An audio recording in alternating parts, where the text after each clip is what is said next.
soils for avocado, but also because they have a production period that could be an incentive for any exporter, because the harvest of avocado from that region is slightly earlier than the production from this particular region. So we've been trying to support the counties in that region to make sure that they can support their communities to produce avocado that is export quality. And we've been starting by probably making sure we don't duplicate the mistakes that we've learned from Central. So one of those is making sure they have quality seeds and that the counties support them to access quality seeds and seedlings. And by quality seedlings, we are talking of health seedlings that have a longer survival, but when those seedlings grow, that tree can actually produce as it's expected. So we've been improving that by working with the private sector.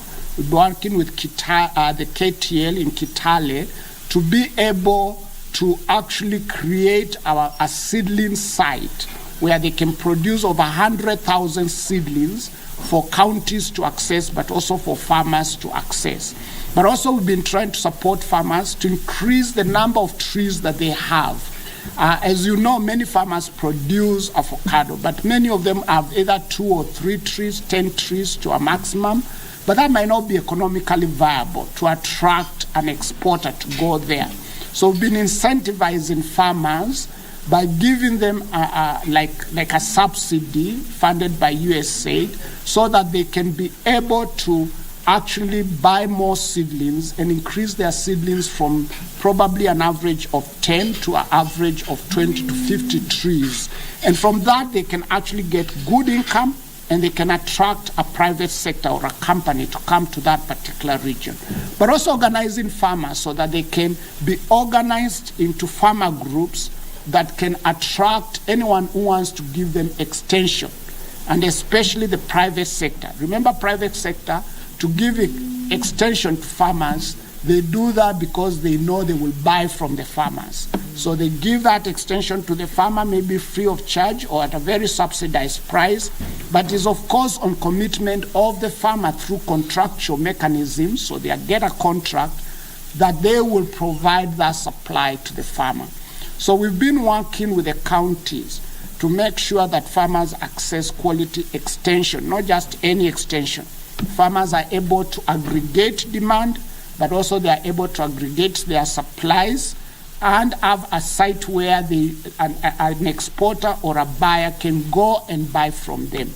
That means that the exporter has direct link with the farmer and is trying to do away with the middleman who sometimes can be an exploiter, either of the farmer or the exporter. And so we've been trying to build the efficiency of that kind of a mechanism. That means that in future, farmers in this region will have an income that they can use for other alternative methods, and they'll have an alternative income in addition to the current sources of income that they have from farming. So whether it's from maize or from sugar cane or from any other mechanism, they will have a diversified source of income.